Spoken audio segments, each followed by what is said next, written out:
I recently finished serving 10 years in state prison. So today, I'm covering 7 people who I'm sure you all know very well who have either been convicted of murder or are on trial for it currently. Which ones would survive prison, if any, and why? That's what I'll be talking about in this video. And since I looked like this when I first entered prison, and eventually figured out how to do pretty alright in there, I'd like to think I know a thing or two about what it takes for your not-so-typical inmate to make it. So if you've ever wondered what experience can be expected in prison for Darrell Brooks, LeteciaStauch, Chris Watts, Lori Daybell, Chad Daybell, AIDEN FUCCI, and AlexMurdaugh, you're about to find out. Starting with Darrell Brooks. He's currently serving 6 life sentences plus 762 years at the Dodge Correctional Institution in Waupun, Wisconsin, for driving his car through a Milwaukee Christmas parade, killing 6 and injuring many more. Now, my obvious first point here is his attitude. I mean, just from what I saw during the trial, and I'm a guy who, in prison, while I was there, I could get along with just about anybody. But this guy, I mean, he makes it impossible. I mean, I could just see it now. He does not have very good social skills. He's got way too much of an attitude. His entire personality seems to just go against every basic general rule of how to conduct yourself around other inmates in prison. So that alone is going to be a big problem for him as far as not getting into any dangerous situations. My second point, what he did, he injured a lot of people. He has a lot of victims who are affected by his crimes. I believe that could carry over into prison and really affect him. You got to think he's locked up in the same state that he did this crime in, that the same state that these victims are in. So I don't think it's too far of a stretch to assume there's probably some friends and maybe even relatives of some of his victims currently in prison with him. And when it gets on a level of being that personal, where you injured or maybe even killed one of my friends or my family, I could see someone going to great lengths to do something to him and get their hands on him. My final point, and probably the one that will really seal his fate in prison, sooner or later, it's unavoidable. And it all starts with that music video. Maybe you've seen it, maybe not. The one they played during the trial. It's a music video made by Darrell Brooks before he was on trial, before these charges happened. I guess he was a wannabe rapper. Now, during this music video, he's seen all throughout it, waving around a red bandana, wearing a red bandana, throwing up gang signs for the gang called the Bloods. Basically, he's claiming that he is a member of the Bloods. Now, whether or not he actually is, I don't know. Can't say for sure. Wouldn't be surprised if he was just lying to try to make himself, be taken a little more seriously in his rap music. Who knows? But I can tell you this. Number one, if he's not a real blood, and now it's been nationally broadcast and everyone has seen, including these inmates at the prison he's at. Trust me, these inmates follow these cases just like we do out here. They watch it. They're very interested in them. So they're all aware of that video. So if he's not a real blood, then, short and sweet, he's going to be in some big trouble for that. I could definitely see him getting stabbed very brutally for that type of false claiming, they call it. Now, if he is a real blood, it's a little trickier, but to see how those bloods really feel about what he did, him as a person, so forth, how he would be treated and greeted by them once he arrives in prison and gets around them, I asked an actual member of the Bloods who I was incarcerated with his thoughts on it. He says, personally, he's never known Darrell Brooks to be an actual member of the Bloods in any way at any time. But if somehow he truly was a known, verified member of the Bloods, that likely would have been brought up in court, and they would have specifically made it a point to mention that. Although they did show the music video, the focus wasn't the gang involvement that he may or may not have. All of that aside, bottom line, if Darrell Brooks is an actual member of the Bloods, he's still got a major problem. It also came out in court that he is a convicted sex offender. He was convicted of having sex with an underage girl. So if somehow, even if he was able to keep that a secret from the Blood members for all this time, it's not a secret anymore. Everyone knows it, including them, and they do not tolerate those type of charges for any of their members of the gang, and that would automatically result in him being X'd out, which basically means very violently removed from the gang. So for that reason alone, and not to mention the other things like his terrible, terrible attitude, I predict Darrell Brooks will not physically survive prison for very long. Next up, LeteciaStauch. She is currently serving a life sentence in the Colorado Department of Corrections for the murder of her 11-year-old son, Gannon. Now, right now, Leticia is under evaluation to see which exact prison she will be sent to within that Department of Corrections. But given her violent history with things like her attack on deputies during a transport, her escape attempts, as well as her charges, I think it's pretty safe to say she will be placed in a maximum security prison and will probably be placed somewhere that she can be closely watched until they no longer feel she is an escape risk. Now, I've known inmates during my time who have tried to escape or even escaped but later got caught. Either way, yes, at first you're going to be placed somewhere different within one of those prisons where you're much more heavily guarded, you don't have as much freedoms, much more restrictions, but after months and so much time passes, you can work your way back to just the regular general population of inmates with no more stipulations on you. So the point of saying that is, right now, or at least at first, for the first little bit of her prison stay, she likely won't be around any other inmates, or if she is, she'll be in an isolated cell with other inmates in isolated cells around her, but she won't have any contact with them. So will there be an immediate threat of physical harm coming her way? No.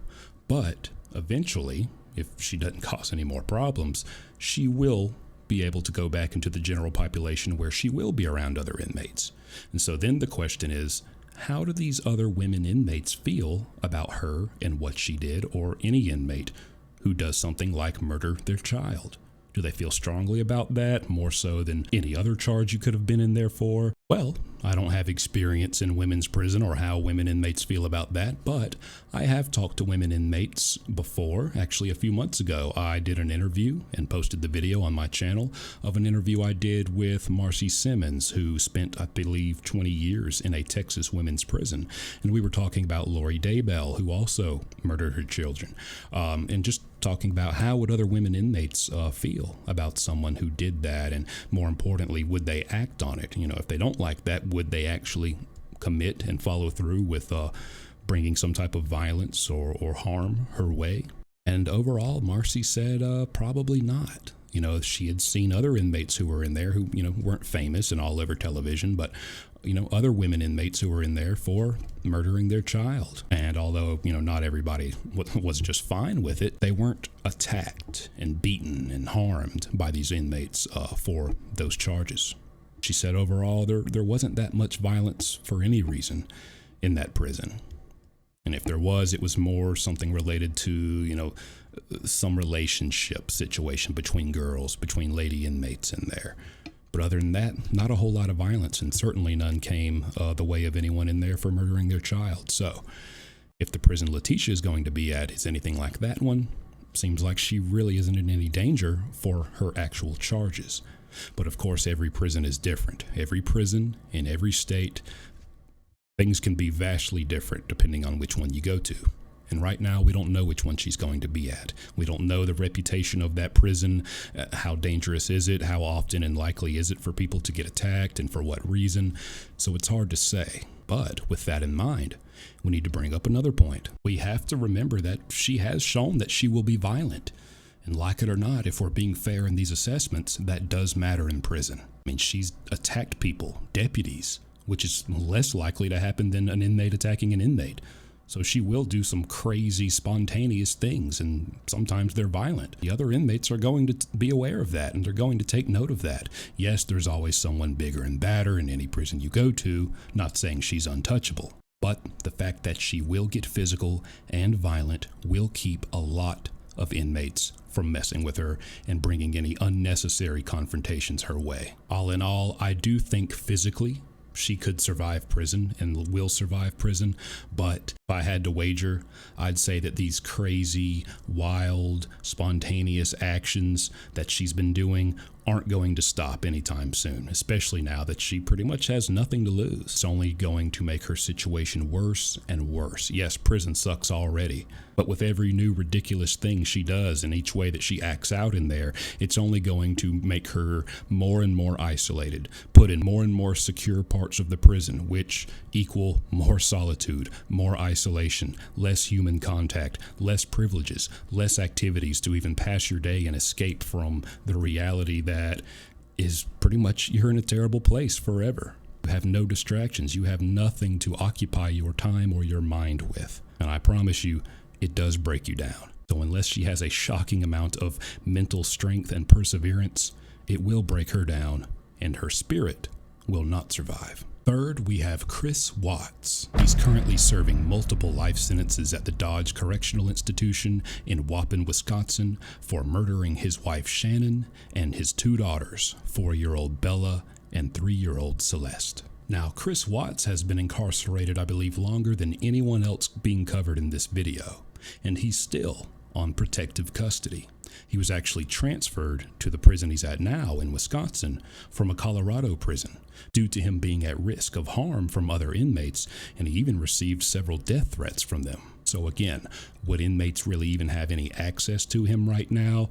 Probably not. It's reported that he currently is in a single-person cell for 23 hours a day and is only let out very briefly to get a shower and maybe a little bit of alone recreation time. Now, we know from close sources that he is also strongly disliked by the inmates there at that prison as well, and even very disliked by the staff. They say he is, quote, in the lowest social tier among inmates. I've talked about that same thing in some of my other videos. I talk about this kind of hierarchy among the inmates that each cell block has. So it seems he's at the very bottom, and I can tell you that's not where you want to be. So since this is well known by everyone, the media and the staff, I would assume they will not be making any changes to his living situation in prison anytime soon, as in moving him out of protective custody into a general population area where inmates will be able to get their hands on him, because whether the staff dislikes him or not, it's their job to keep inmates safe, and they are held to that job. If something happens to an inmate where there's clear information out there that inmates want to harm him, and then he's placed somewhere to where he's able to be easily harmed, the prison staff can be held liable for that and even sued. Although stranger things have happened, and a life sentence is a very long time for an accident to happen. Because trust me, they do happen, even if you're on protective custody. But other than something like that occurring, he will likely survive prison physically, at least, until he naturally dies or possibly even takes his own life. Now, they also report he's since become extremely religious in prison. They also note how he used to love Christmas, but now he despises it. He doesn't want to talk about it or celebrate it in any way now that he's in prison. And I wouldn't say that's a big thing. That's not really something unique to him from my experience. Nobody likes to celebrate holidays, especially big family-oriented holidays like Thanksgiving and Christmas and stuff while they're in prison. We don't really go around, hey, Merry Christmas, Big Bubba D, keep your head up. Nobody really, it's just like, hey, we don't want to hear it. It's just another day. We don't even want to think about it. Don't tell me Merry Christmas. So that's not just him who doesn't like Christmas in prison, but they do say that he used to love talking about his life before prison. Now, he no longer wants to talk about it to anyone, which does stand out because usually inmates love to talk about their life before prison. They love to trade stories and use it as a way to pass the time, entertain each other, and just kind of escape their current reality and just reminisce on some better, more fun times. So that tells me that, it is truly eating at him. Maybe not so much what he actually did and just guilt for his crimes, maybe, but maybe not. But probably just the fact that this is his new reality. This is where he's going to be forever. His old life is gone. Either way, it's very difficult on his mind and his soul. And now he's turned to religion probably as his only way of coping with who he became by doing what he did. Probably the only thing that lets him sleep at night. So, all that said, it's going to be very hard for him to mentally survive his new life. Again, prison sucks no matter what, but the way he's doing it, in complete solitude and complete isolation, other than letters from some women that he'll never see, and trust me, those letters don't do much. And eventually, that solitude will break him, and who knows what will happen when it does. Next is Lori Vallow Daybell. Lori Daybell has recently been convicted of murdering her son JJ and her daughter Tylee. We will not know her actual sentence until late July of this year, but it is expected to be a life sentence. So starting off with what prison and what part of that prison will she be placed, we don't know any of that yet, which makes a big difference. We don't know if she'll be in isolation. We don't know if she'll be in protective custody, voluntary or involuntary. We don't know if the prison she's going to, even though it's likely going to be maximum security, if it will be a notoriously dangerous prison or not for women. Again, referencing back to the video interview I conducted with Marcy Simmons, who spent 20 years in a Texas women's prison. And this is the same charge that we were talking about with another person, murdering your children. Do women inmates feel much more strongly specifically about that charge than any other charge? Kind of how male inmates are definitely going to feel very strongly about someone who's in there for something related to child molestation, as opposed to pretty much any other type of charge. Well, again, according to Marcy Simmons, women who were in there that she knew who had also murdered their children, they didn't really have any violence come their way because of that. Nobody really confronted them or sought to bring their own type of justice or karma to this person because of the charge that they were in there for. Of course, every prison's different. Her prison experience may be very different from the experience Lori would have at the prison she'll be at in this different state. And you could always have an exception, even if that environment is very similar to the one Marcy Simmons was speaking about.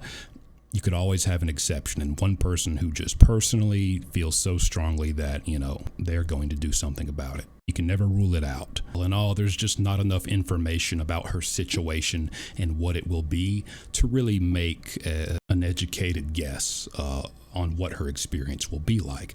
It is interesting, though, and I'll just kind of point out that one report. I believe there was an interview that an inmate who was actually in the cell right beside Lori Daybell gave to some news outlet, and was just kind of talking about her conversations with Lori Daybell and how she just seemed to not have a care in the world. Of course, this was before she got convicted and found guilty, which may change things. But as far as just mingling and socializing with inmates, she's not just sitting in the corner of her cell, quiet and in some traumatized state.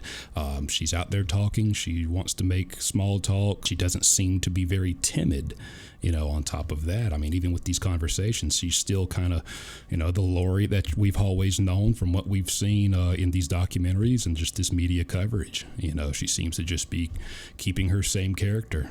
And, just a stronger, non-timid, just more assertive or aggressive person generally does better in prison than ones who aren't. Just something interesting to think about. But again, we just don't know enough. They could even decide that she needs to go on some type of medication just because of obvious reasons.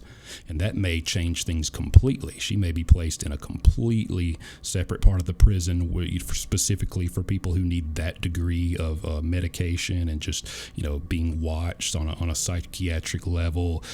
That could change everything. So we simply just don't have enough information about what her situation is going to be yet for me to give you that answer. And next, why not go ahead and cover Chad Daybell. Chad Daybell, who is of course associated with Lori Daybell, has not been convicted of anything yet. He is charged with the murder of his first wife, Tammy, as well as the same murders that Lori Daybell has now been convicted of. So first off, we don't have enough information about where he will be if he gets convicted. This is all assuming he gets convicted of what he's charged with and sent to prison. We don't know what kind of sentence he'll get.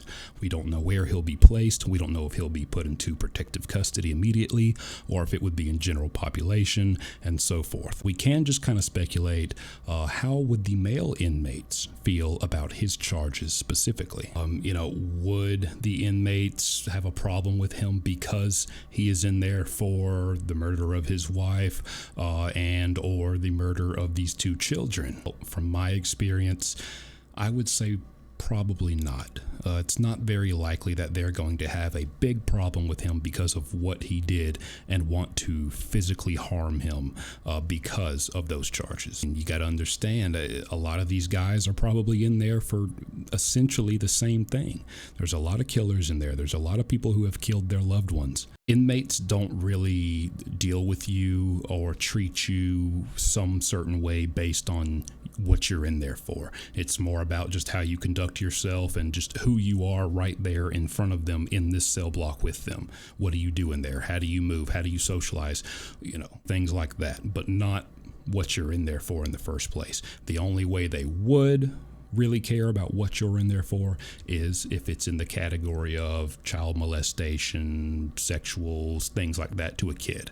That doesn't mean that violence wouldn't come his way for many other reasons, which brings the point, just from seeing everything and knowing everything that I've been given about him, he doesn't strike me as the type to easily transition into prison and just socializing with these inmates or in this general population. Again, how you conduct yourself with them is everything.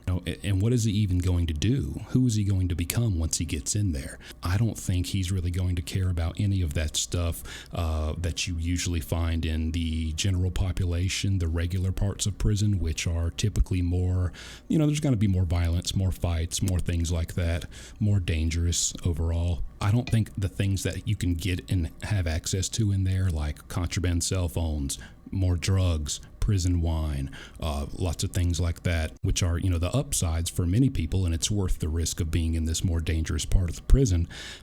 I don't feel like it's going to be any interest to him. I think he's going to care more about staying the heck away from any type of violence or danger. And because of that, it won't take long, in my opinion, for him to be able to get himself placed into, we'll call it a character dorm. That's what they call it in my state prison system. No matter what you call it in any prison system, they do have an area of the prison that is like this that I'm going to explain to you.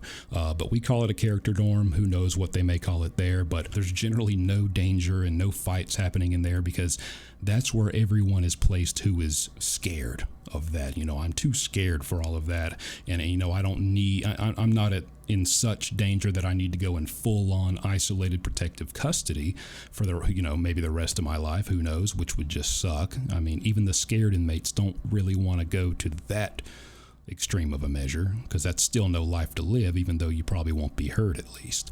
But they have these things called character dorms, or the equivalent of a character dorm, and everyone who's in there has probably got some type of charge that is not very popular with the other inmates, or they've snitched in some way, maybe not like in court or during their trial, but more like prison snitch, jailhouse snitch. They've snitched on situations in other cell blocks that involve a lot of inmates, and because they did that, everyone wants to get their hands on them and they're in danger. You'll have a lot of those guys in there. They'll usually have the openly homosexual inmates in there just because they're at a higher risk for some type of sexual assault happening to them. So you'll have a lot of those people in there, and then guys who are just like he seems to be. Chad Daybell, he just strikes me as the type who he's just not going to have any interest in that. He's generally scared, and he wants to be in this place, and he's probably going to be a goody two-shoes and follow all the rules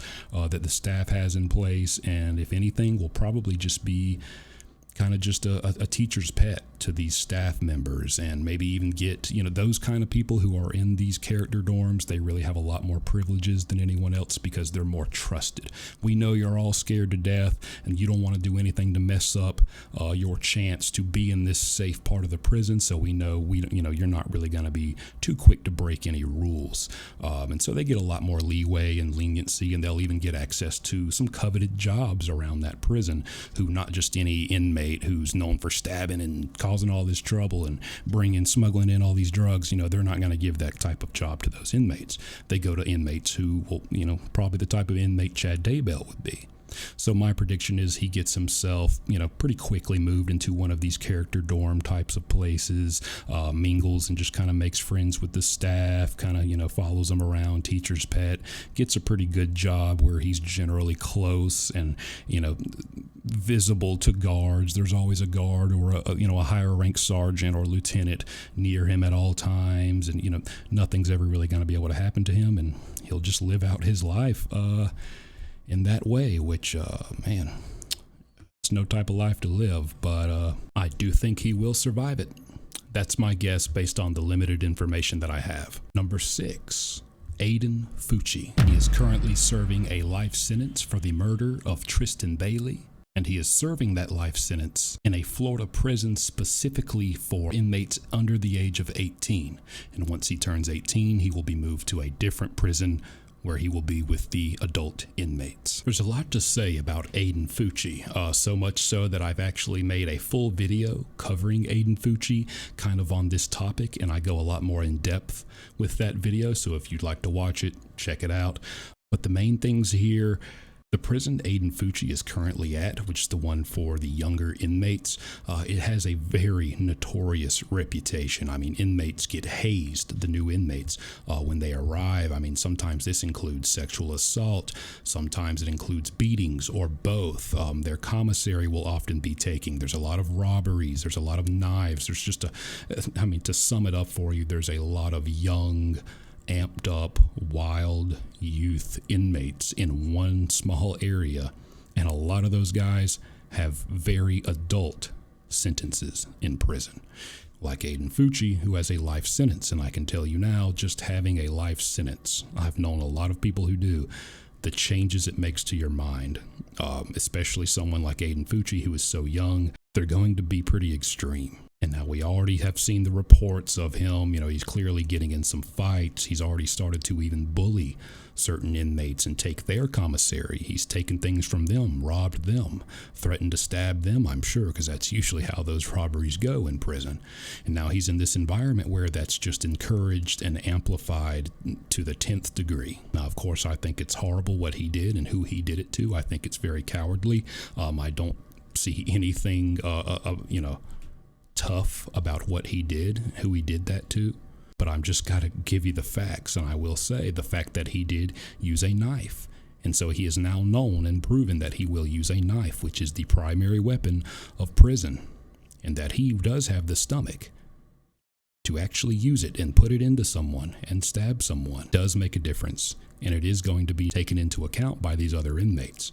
Now, that's not to say he's just the baddest thing in the whole prison, because I can guarantee you probably 95% of those inmates he's in there with will do the same thing he did or worse when it comes to using a knife. So he's certainly not the only one who will, but he is among the ones who will. And you do have this kind of separation of people who are not going to take things that far. They're not ready to participate in that type of violence, and you have the ones who will.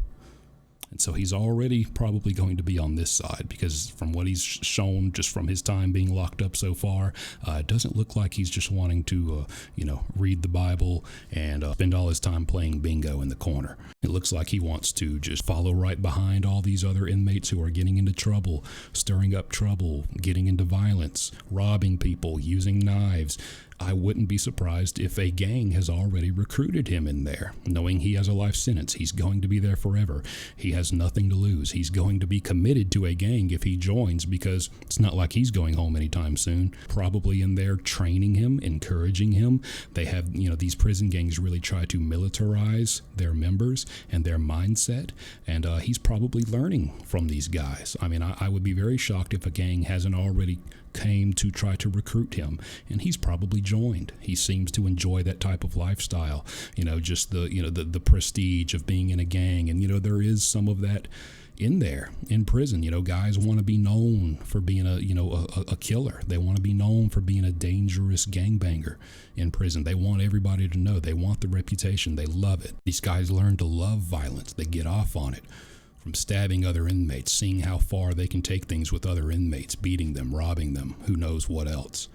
So I think he's participating in all of that right now. It's not to say that he hasn't had his fair share of butt whoopings come his way. He probably has. Everybody does back there. But I don't think him getting beat up one good time is just going to straighten his whole act up and him just be, walking the straight and narrow for the rest of his time in prison. I really don't. I think he's just going to be right in the mix of all that danger and gang activity and just all that violence. And he's going to grow up. He's going to get older and older participating in this. I mean, he's probably in a gang now. I mean, I'm just that confident because I know how it goes, especially when you have a young, brand new to the prison system white guy who clearly will participate in violence. I mean, they look at that and they value that. They don't care who you did it to. They don't care who he did it to. They see something that they can use. Hey, you'll be a good asset to our gang. You'll be violent. You're just one more soldier we could use on our side. We want you. And they're going to recruit him. He's probably going to join. And they're going to build him up. They're going to make him worse and worse and worse, more and more violent. They're going to encourage him to go further and further with these actions and the things he does back there. But what I also predict is by the time he turns 18 or older and he's moved away from that environment that he's in now with all these young guys where, he's more or less kind of evenly matched with these guys, he's going to go with the big boys, the adults, the guys who have been there for 10, 15, 20, 25, 30 years. These guys have been doing what he's doing before he was ever even born.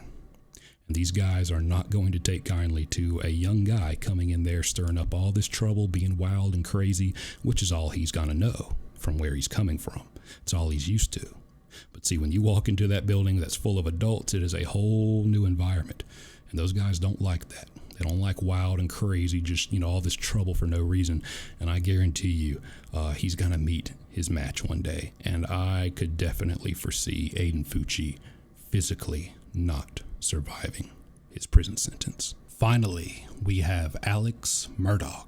AlexMurdaugh is currently serving a life sentence in the South Carolina Department of Corrections for the murder of his wife and son. Now, many of you already know, if you're subscribed to me, I cover AlexMurdaugh the most. I probably have at least 15 or more videos that I've made over the past 2 or 3 months, specifically because I have a lot of insight about Murdaugh. He's spending his life sentence in the same South Carolina state prison system that I just finished my 10 years in.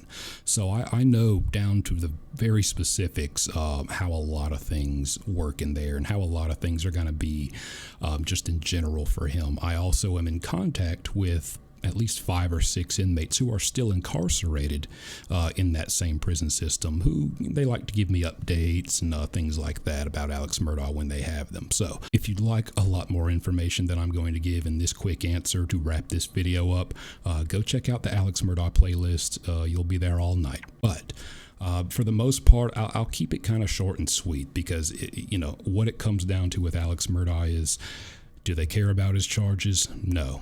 That's my prediction and my guess from my experience, as well as what many inmates have already told me, and they're giving me the answer based off their general judgment of, the talk around town in each cell block.